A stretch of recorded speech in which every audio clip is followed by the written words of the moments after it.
Yeah, but what kind of health? You know what I mean? Like, are we talking about mental health or spiritual health? Do you even believe in spiritual health? And if not spiritual health or mental health, are we just strictly talking about physical health? Are we talking about exercising and eating our vegetables?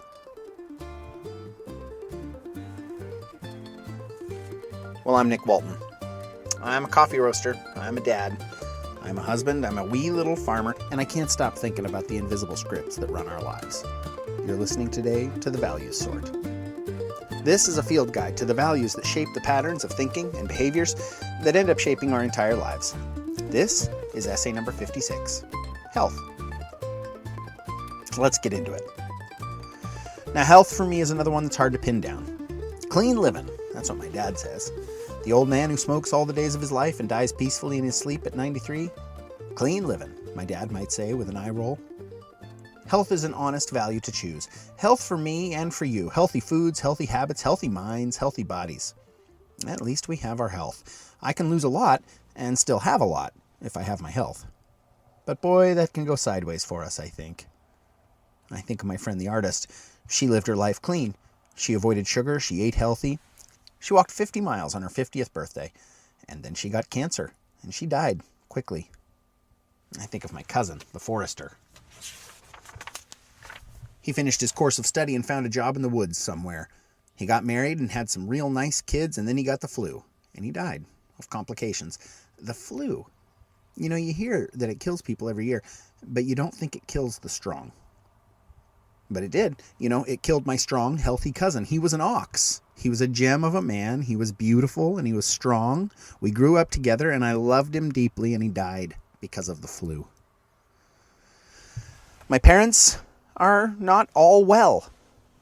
And I mean my mom and dad, and I mean my in-laws, and I mean the men and women who raised me. Some of them have cancer, and some of them have diabetes, and some of them have stiff joints and trouble getting out of bed. But for me, it's a reminder, a daily reminder, a regularly increasing reminder that this life can be cruel, particularly physically to us as we get older. Oh, that we might all live to an old age and die in our lovers' arms. We just walked in and found them together, peaceful and gone, holding hands in their rocking chairs. You know, my friend Johnny lived until he was old. He went out to mow the lawn one sunny morning. He came up on the porch, he half drained a glass of lemonade, and then he sat back in his chair and went to be with Jesus. And I mean, that's the dream, right? Death by lemonade? He died of too much satisfaction. But we don't get to choose. My middle child was born with complications. They spent a month in the NICU in Portland, and then they came home with us. Their young life was punctuated by appointments and checkups, blood draws, urine samples, renal ultrasounds. They are healthy and strong today, essentially no residual effects. But years later, when our third child was nearly ready to be born, the doctor reading the ultrasound, who ironically was also involved in our middle child's birth, stopped and looked at the chart. She asked at that point if the older one had survived.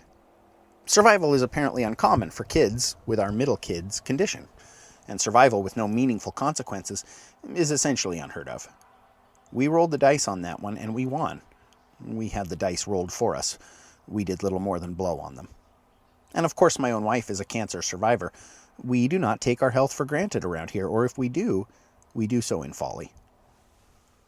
I have experienced acute mental health issues in my lifetime. I think they were with me all along, but it wasn't really until my wife's cancer diagnosis that they became untenable, unmanageable. I am not a stranger to the darkest of thoughts. Thoughts of how my family might be better off without me. But my family rose to that occasion. My wife, my closest friends, they surrounded me, they chained me to a deeper sense of reality of our mycorrhizal connections. I sought help at that time and I found it. I am more attuned now to my mental health and more conscious of its delicacy. Be well. Stay healthy, friends. As we've established o'er and o'er in this series, we have but one life for sure, and we don't even know the length of that. Live your life fully and chew on the bones. Drink in love where you find it and give as much as you get. Give a little more than you get. Mind the mycorrhiza. They are the only things holding us up.